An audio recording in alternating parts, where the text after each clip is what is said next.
آج ہم ایک ایسی دنیا کا جائزہ لے رہے ہیں جہاں طاقت ہی سب کچھ تھی۔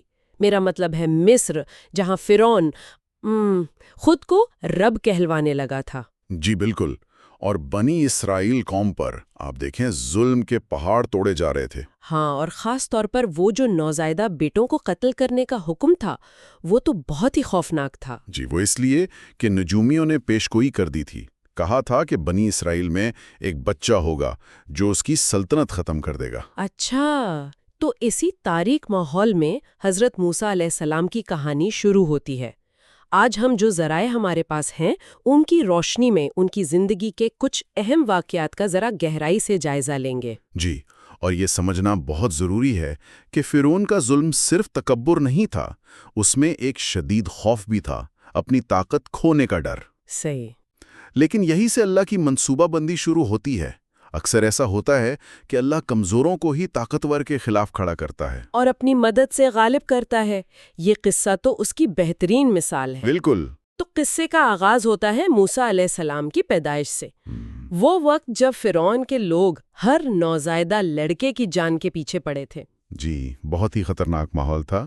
ایسے میں اللہ نے موسیٰ کی والدہ کے دل میں بات ڈالی، یعنی وحی کی، کہ بچے کو صندوق میں رکھو اور دریائے نیل میں بہا دو۔